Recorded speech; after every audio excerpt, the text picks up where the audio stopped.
These are the days I would take off. The Ben Sawyer Bridge. We'll go on the Ben Sawyer Bridge from Mount Pleasant on to Sullivan's Island.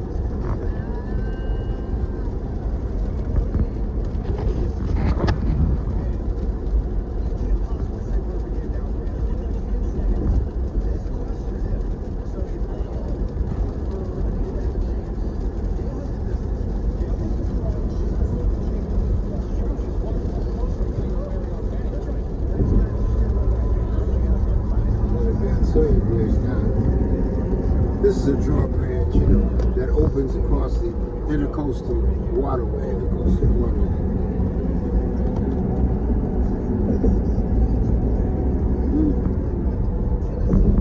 Now we're on Sullivan's Island, you know, and we march from there, from that place down here, past the, down this street. See if you go down here, you go into the water. See the water? See the water? Oh, I see it. As a remembrance. See the water down there? Oh, can I get out? If you want to. Okay. Oh, we can drive. Oh. You're out here. You know, that's why I brought you out here. We have a Sankofa ceremony to remember the people who perished. Yeah. Wow. So the ships really came out here and they just brought it here and. Yeah, so no waiting now.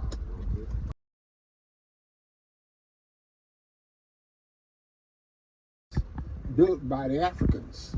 What is it called? The palmetto.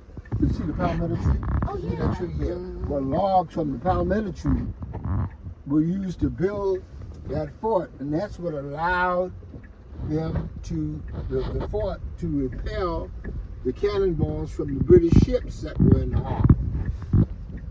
You know, then it became a Revolutionary War site afterward. It and Fort Sumter around the corner. Now, there are two things that you want to see. Definitely you want to see that you want to make a picture of right here.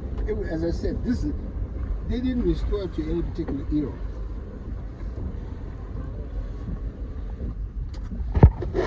But we erected this sign, and this is a very important sign here.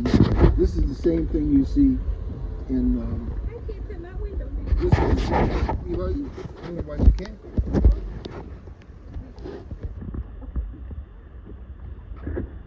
There you go. That's the same thing. Same sign you see at Fraser Homestead. Oh. We put that. Oh yeah, the picture you took. Yeah. We put that sign up. You know, that was erected in about.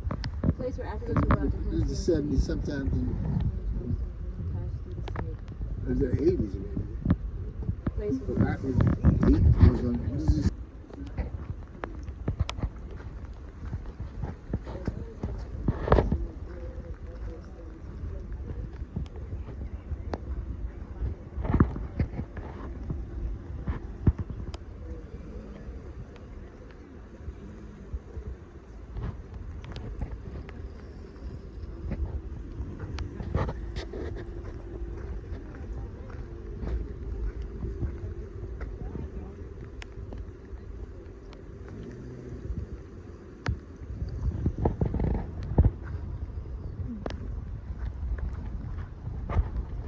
second Saturday in second.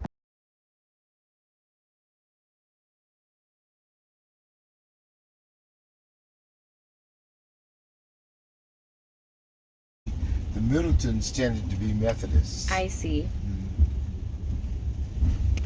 The Methodist Church is also a hierarchical church. You know, a lot of people in the family tended to be rather independent thinkers, and they, you know, Baptist Church with its non-hierarchical structure.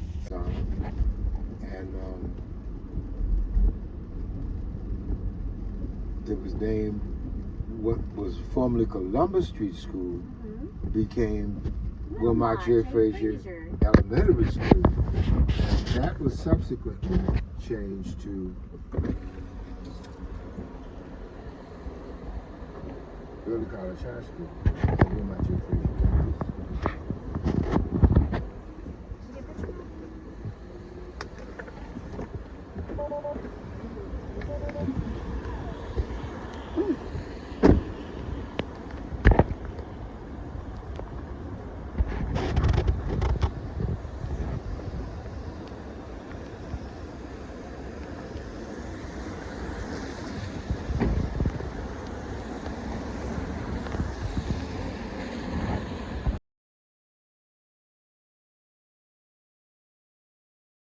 So your father was a principal at three schools on the east side. On the east side. The first one was Shaw, here on Mary Street. And Shaw School closed because it was considered inadequate, physically inadequate. It was a wooden building, and they closed it in 1939. And he marched the children from here over to Jackson and Nassau, where Archer, the new building, had been constructed. So Archer School you've seen, and then you've seen Sanders Clyde, where he was also principal, and then the site of Shaw School, where he was first principal. And then the city of, well, the school district, I should say, not the city.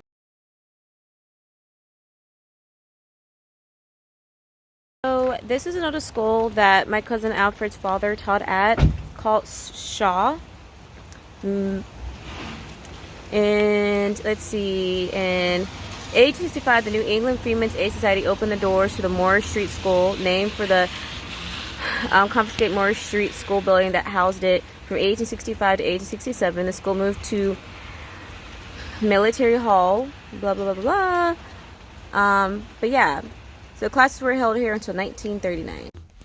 A couple of years ago, after Mrs. Smith died, he was a professor at a college in Long Island, but he was a native Charlestonian, and he used to come down every year, But to give you the idea,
Okay, what building is this? this used to be Shaw School. Now it's Shaw Recreation. It's a recreation center owned by which the city owns, and that it uses for recreation purposes. There's a gym in that building in the large part back there, but I don't see many people using it for some reason or another. If there are many kids in this housing project here, they don't seem to use Shaw, anymore for recreation purposes. I don't see any regular recreation activities going on in there. But it was Shaw School. Shaw School was a wooden structure, and it was considered, like park, so I could take a picture of the plaque. There is a plaque up there.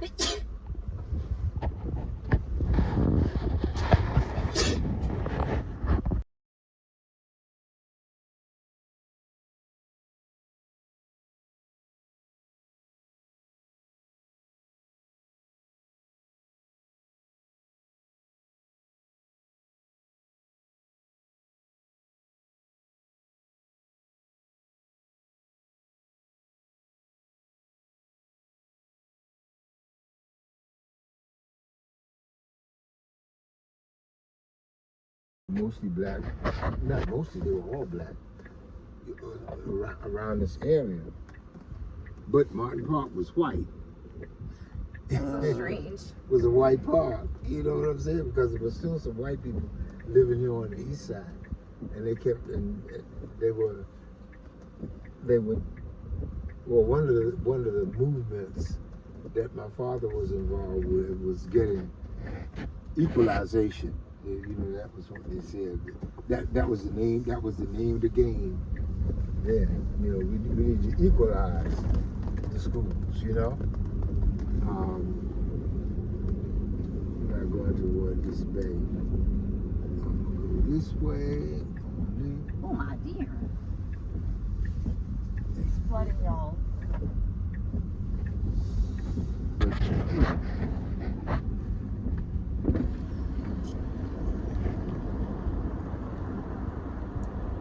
White. It was a white park, y'all. Now it's everybody park. It was called still called Martin Park. It was at that point, as I said, at that time. So were there black parks? Because it seems to me that all the parks. There were only after Martin Park became a black park. Because Martin Park became a black park. There was one black park downtown, near where the International African American Museum is. You have to go all the way down there. Yeah, that That's was crazy. one black park on the east side. Then there was one black park on the west side, Harmon Field. You know, over there near Burke, in the area near Burke.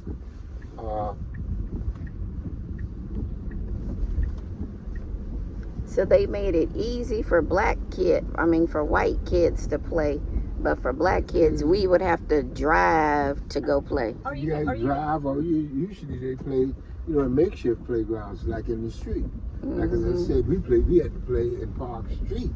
We couldn't play on Mitchell Park, which was right across the street. Did you ever try to play in the white park when they weren't looking? We were, as I said, we had a ritual. I never tried to play on the white park. I never tried to go over there and play because I never tried to go over there. I don't think we might have gone over there, but the main time we would go over there would be around Halloween, when we would go on there and fight and have the ritual battle. But that was just all fun and games, The right? ritual war, huh? It was just for fun, right? No, this was for serious. We'd be really? stacking up bricks and stuff like that for weeks before, so we'd have enough ammunition to throw at the white kids. Y'all were mad. Before the ritual battle of Halloween. You know, the battle of Halloween, yeah. Halloween was a hell of a battle, baby, didn't it? Yeah. They gonna get you one time a year. Yeah, one time a year we'd go on that park and throw bricks at them. And, yeah.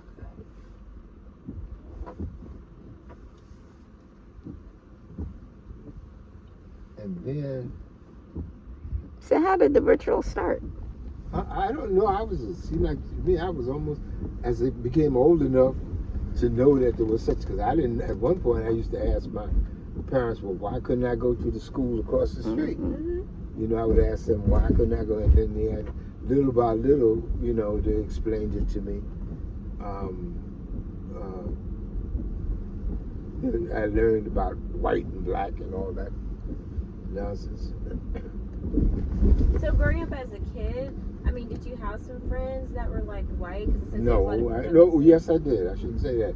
There was on the corner of Ash and Line, there was a store run by a Jewish family, the Feldmans, and they had two sons, and one of them was about my age, Perry, and Perry and I became good friends. We used to play together for a while, you know, and then the white-black thing, you know, slowly crept in. Oh, And I just couldn't hang with Perry no more.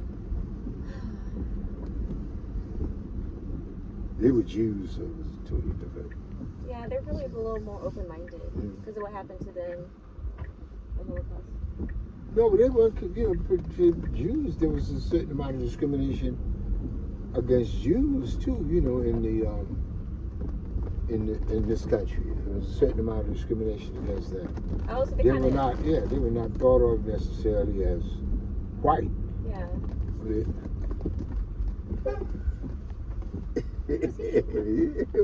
What is he doing over here? Eddie Taylor, that guy, his name is Eddie Taylor. And Eddie and his family used to live down the street here next to where my property is. Not next to it. I'll show you where it is. I'm just coming this way. Car turn automatically. Go here. But Eddie grew up in this neighborhood. Oh, just like you. No, I didn't grow up in this neighborhood. Eddie grew up. This is on the east side. Oh, you go. I didn't grow up in this neighborhood. Eddie grew up in this neighborhood. Eddie grew up in this house right here. Ooh, that's a nice house. This house right here on the corner. Well, it wasn't like that all the time, but it's been restored and renovated.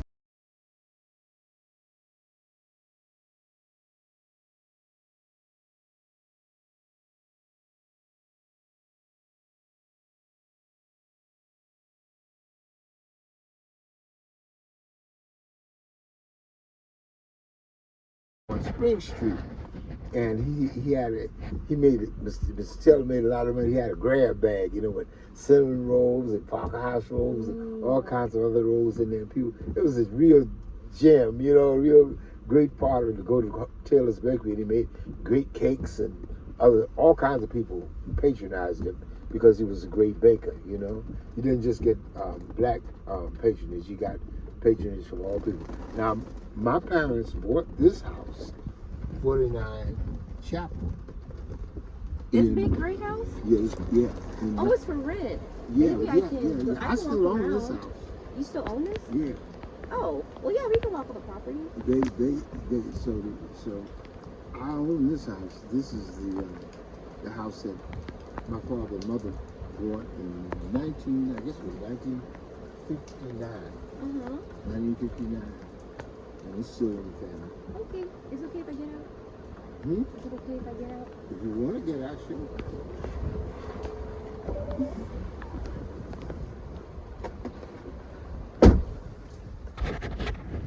So are these the apartments that you rent out? Are these the apartments? Yeah, these are the apartments I rent out. Yeah.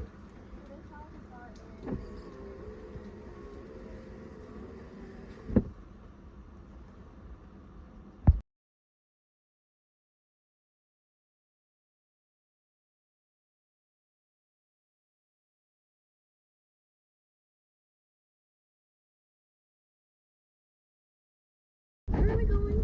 We're going to the east side of Charleston, of the Charleston Peninsula. That is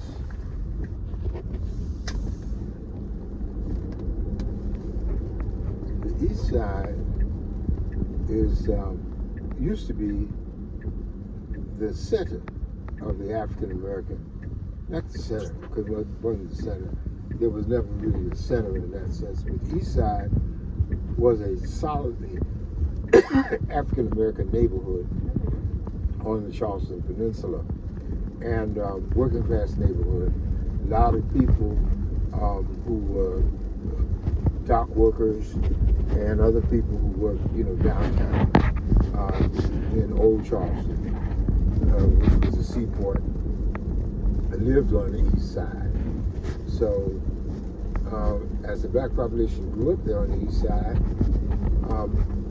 they needed schools for the children and all that. So my father, who was an educator, after he graduated from Avery, went to a college junior college in North Carolina called Brick, and then after that he went to South Carolina State and he got a degree in education.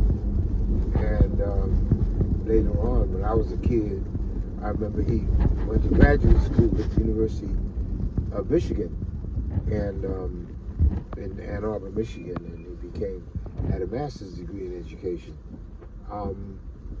But during this time, and this is like the late 40s and early 50s, there was a buildup of the African American population on the east side. We just crossed Meeting Street just now, so Meeting and King Street, which run the length of the peninsula, are define the east side. You know, everything east of King Street is on the east side of Charleston, and Meeting Street, of course, is on the east side of Charleston.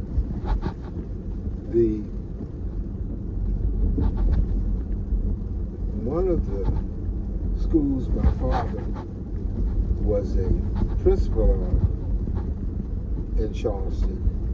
My father was Wilmot J. Fraser, and he was the youngest of Emma and Middleton's children. And he became the principal of a school that was built right after the Depression called Henry P. Archer School. And this was the school. You see this building? This is it. Yeah, this is Henry P. Archer School. Now it is a senior citizens residence as well. It has been developed into a senior citizens residence that is about a city block wide. But as you know, it was Archer School. Now it's Archer School Apartments. But before, Can you put the window down? sure. Take a picture. This is a beautiful Come place.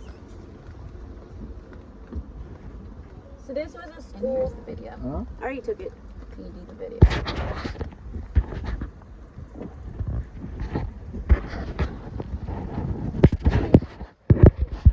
Got it? Okay, so Archer was built in 1939, the year I was born. And Dad became the first principal. Wilmot J. Fraser became the Oh, the back window's still open. Yep. became the first principal of Henry P. Archer School. And what were the grade levels? It was an elementary school, Archer Elementary School. Yeah, but it was just this building, just this red brick building here. But now, you know, it was built out fairly recently, since 2015. It was built out. You see where the brick building ends? Yep, right And there. you see here, now it's apartments as well for seniors. And it takes up the entire block. All that used to be playground before, but now it's apartments. When Archer School became no longer functional, or no longer able to handle the large number of kids on the east side, they built another school 2 blocks away. This school was built as what they called an equalization school. That school was torn down and the new school replaced it. The equalization school was torn down, the new school replaced it, but it kept the same name. This was the first, and Dad moved from being principal of Archer to becoming principal of what was called East Bay Elementary at the time, later named Sanders Clyde. Sanders Clyde became the first school on the east side in the city named for African American educators. That's significant. You know, and you'll see this beautiful mural by Jonathan Green on the outside of it.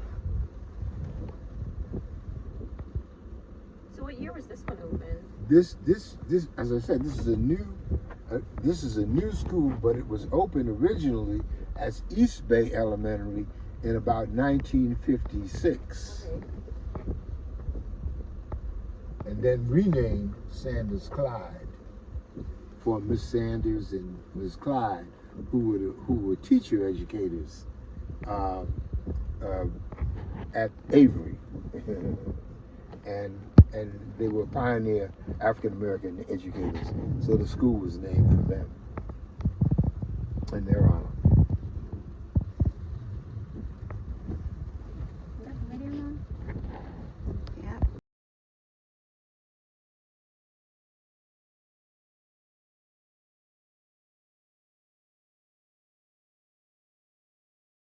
great-grandfather had a print shop right in that building. Did you get a video or picture? My granddaddy had a print shop down on the first floor. Yeah, of that building. Daddy's daddy.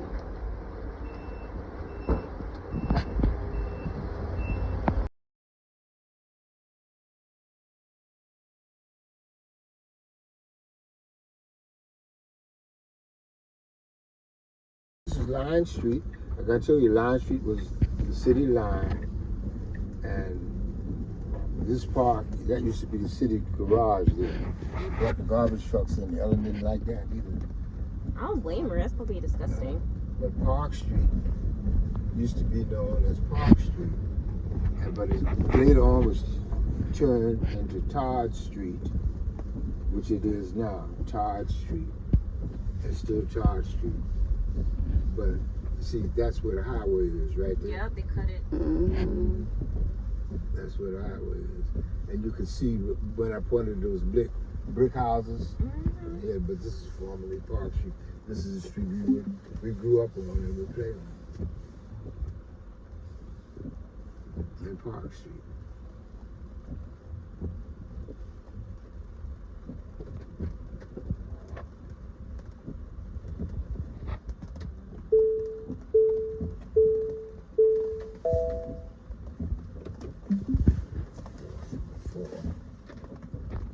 That's probably one of the only original houses The blue one? that used to be on Park Street.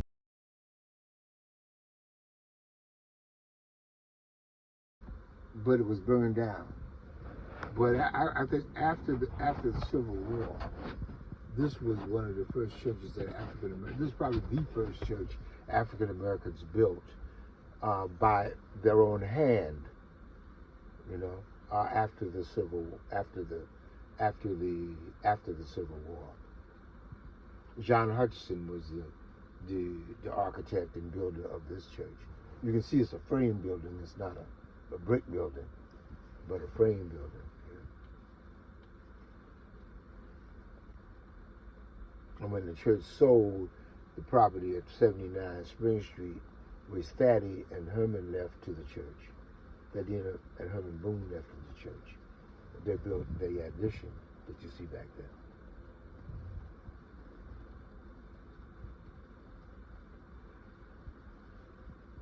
So there's no marker for this one for historical purposes. It's on the National Register of Historic Places. This place? Yeah, Central Baptist Church is on the National Register of Historic Places. So you can, but there's no historic marker here in front of the church. No. And what makes it a historical marker? Well, you can there are so many structures in downtown Charleston that are, that are historic. Mm-hmm. That I guess you could have a marker up everywhere.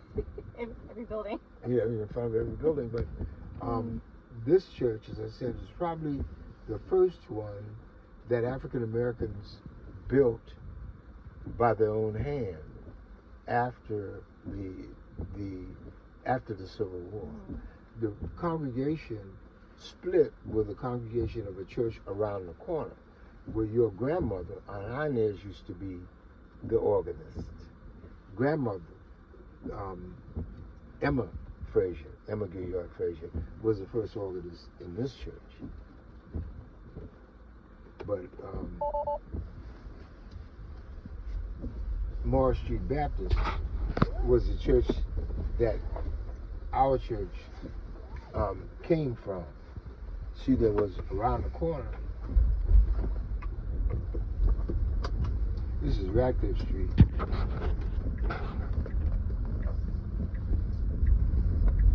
nice church. That's Catholic Church. St. Patrick's Catholic Church. But around the corner, as a matter of fact, our property ends right there. But the property for Morris Street begins right here. And these apartments that you see here in the parking lot, those are part of something called J.C. Dunbar Apartments. Morris Street Baptist owns J.C. Dunbar Apartments, built, and that was done in the 60s. There was a notorious slum called Do's You Choose Alley that used to be behind Morris Street Baptist Church. And Do's You Choose Alley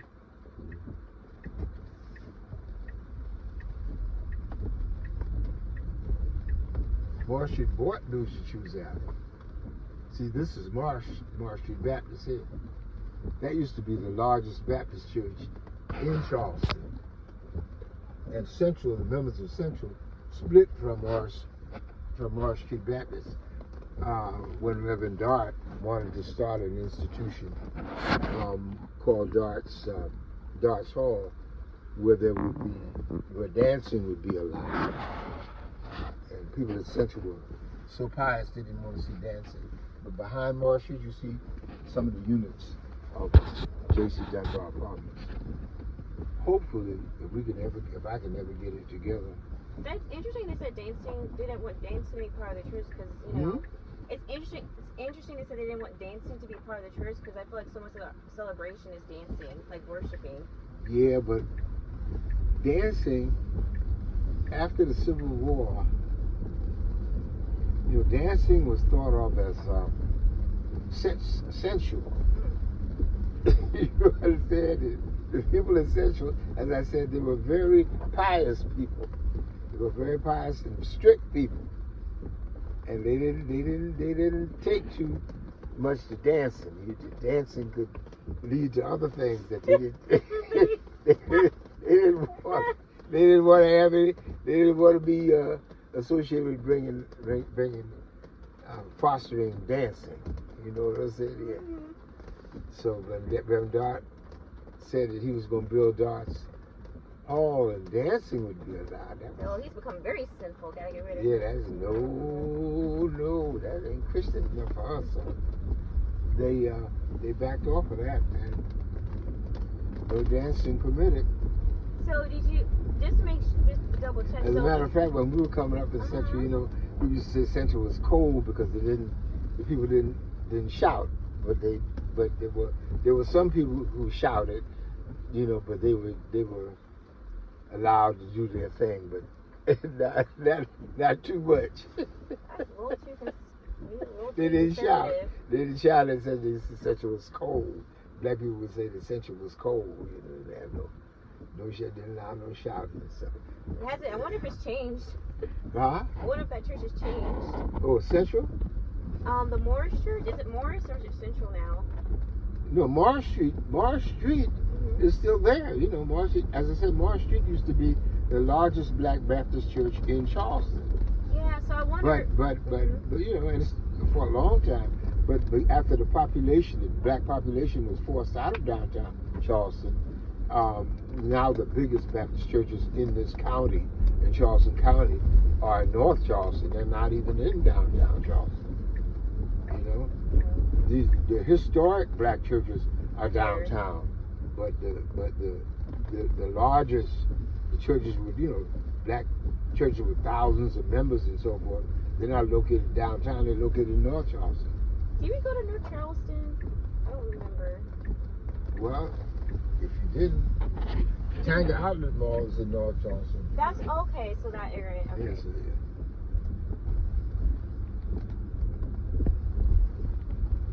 This is Calvary Episcopal Church here. Calvary Episcopal. Oh, there's a black man. And this was the church of this area. This is like the whole neighborhood where I used to go. This is where I went to kindergarten. In that building right there. Yeah. So you went to kindergarten here. So what was the age for Avery? 6. So you went there. So kindergarten. I used to go here to kindergarten. I walk around here, and then.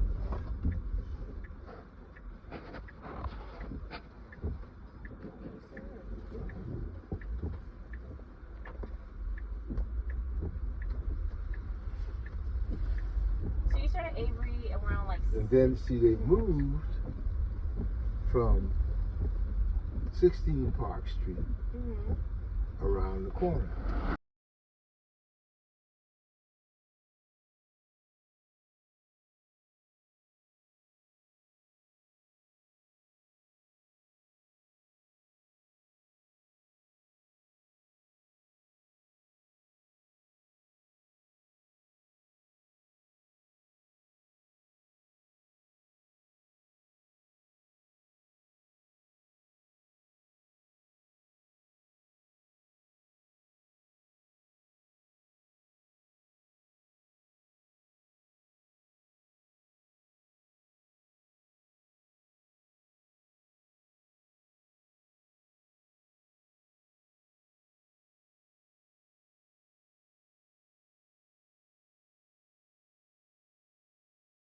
Family that you guys attend? Yeah, John Hutchison.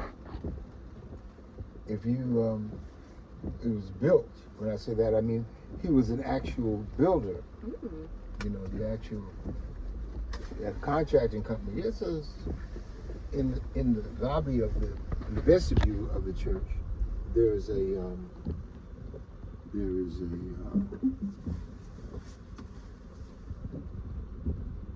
It's a big church. well, it's fairly sizable. It's sizable, yeah. It's a sizable structure. And the addition that you see on the back there, Now I see that it. was to a large extent a result of a bequest to the church by Thaddeus and Herman Boone. Thaddy was a Fraser as well. And she was the daughter of Thaddeus, was the daughter of Thaddeus Fraser.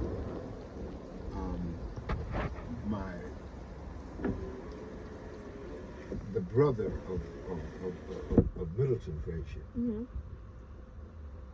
The first Thaddeus Fraser. Not Herbert's father, but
was a private school run by the American Missionary Association, and although it got most of its support from donors, it was there was tuition and was charged, but it has since become a repository of a lot of information about the local African American community.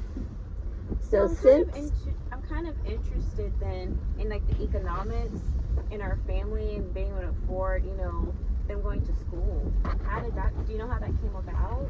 Well, as I said, my grandmother, I don't quite know how she did it because she was quite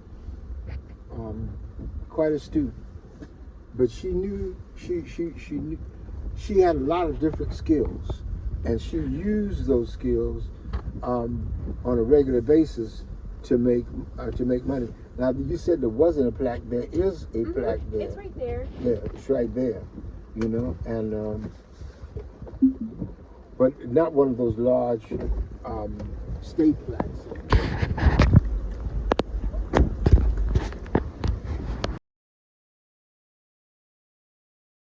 Avery was a school that started in the 1890s. No, started in the 1870s by the American Missionary Association to train teachers. It was a normal school to train teachers who would go out and train the formerly enslaved African American people to teach them reading, basic academic skills, reading, writing, and arithmetic. It was known as a normal school. You could graduate from this kind of institution, normal school, and get a certificate, a teaching certificate, that will allow you to teach in South Carolina. Usually in the counties, in the rural areas. There were some restrictions, even when I was coming up, about normal school graduates teaching in schools in the cities. But as I recall, most of the normal school graduates continued to seek educational advancement personally, and they went on and got degrees at South Carolina State and Allen University and other historically black colleges. They would get their BA degrees in education or BS degrees in education and be able to teach pretty much anywhere in the segregated public school system at that point. The old building was restored and at the initiative of African Americans. It was restored and renovated in many ways. If you go inside, and is now part of the College of Charleston. It is known as the Avery Research Center for research in African American history and culture. The actual campus was a little larger than what you see here, because if you look back at the wall that they have here, that wall wasn't here when I attended elementary school at Avery. There was this building, the larger red brick building, and then there was this building that you can see across the fence here. That was what they call the training school. And that training school, that's where I went to elementary school. But they split that off from this property and sold the property that goes through to the next street, Montague Street. But that building was once a part of the Avery complex. So the design of that building, is that like the way it there's looked? some very beautiful, you see, one of the things you can notice about that building is the windows in that building. And those windows, that what looks like a four-leaf clover, but it's actually a symbol of friendship. It's an African symbol that relates to the cola plant. The cola plant is a plant, is a fruit, I should say, of a plant that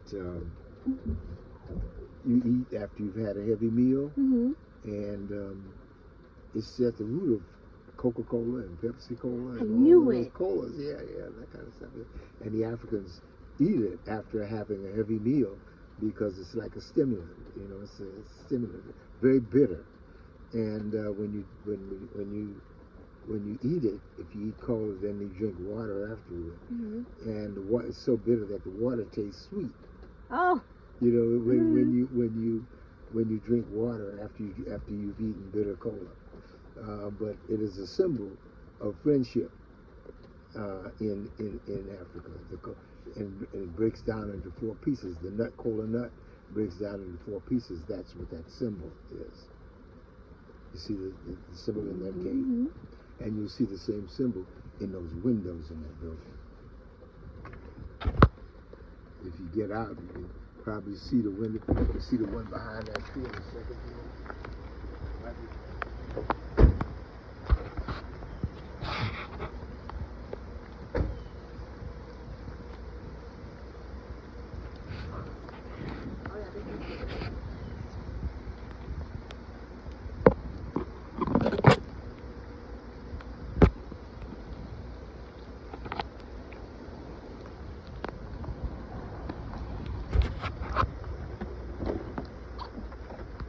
And who in the family went here? Yeah, we all went to school here. They became teachers here. First became like your your grandmother became a teacher by attending Avery and graduating from Avery, and then she went to work in District 4 in what is now North Charleston, up in District 4. And Vivian went here. She graduated. She became a teacher. She taught assignments for many years. Daddy, my father, who was the youngest of the family, went to school here at Avery, graduated, and he became a teacher and a principal as well. Did Daddy go here? John, your father is a graduate of Avery. Yeah, definitely. Yeah. And your aunt, Juanita, is a graduate of Avery. Yeah. So why didn't Aunt Ellen, the only person in the family that didn't go here, why did she not want to go here? I think Ellen had a kind of independent streak, and Avery had an elitist kind of reputation, because the people were trained to be teachers, and they were considered, the hoi polloi of black society at that point, teachers, and because they could read and write and do all kinds of things that many ordinary people couldn't do. So as a result of it, they had a kind of elevated social and cultural status, teachers did, within the African American community. And some people thought that, that made them kind of better than thou figures. And I think Ellen objected to that. I think she objected to that. And so she went to Burke, which was known as an industrial school. That was the kind of school where you went to learn practical arts and trades, but not necessarily things that dealt with the ideation and development of higher mental skills. So that's what I think Ellen kind of reacted. She took an attitude of, I don't want to be like the rest of the family and become a teacher, but she became one anyway. She loved it very much. Yeah, and enjoyed it too. Yeah. Oh.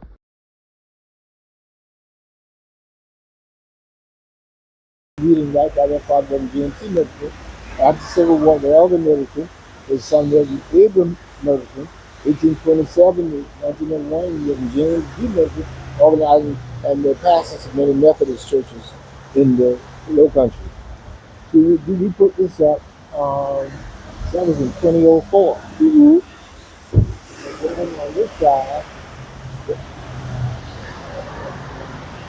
this house, the home of the Fraser and Izzard families, built a 7 short fort. Not 3, I thought it was 3, but it was actually 7 short fort. And now present place by 1872. Anna Eliza Izzard, that's Lala, niece of Reverend James B. and Avery Milton, was a graduate of Avery Normal School and taught school here many years. Mamie Garvin Fields, cousin Mamie, Milton descendant, described life at 5 and 7 Short Court in Lemon Swamp and other places in 1983. So this is 5 and 7 Short Court. Now, after Althea died, Althea and her husband lived here until she passed, and then she left it to Althea left 7 Short Court to her adopted daughter, who died, and left it, I guess, to her daughter. But I don't see anybody doing anything with it. It's kind of strange because Will's daughter is an architect who and she lives here in Charleston.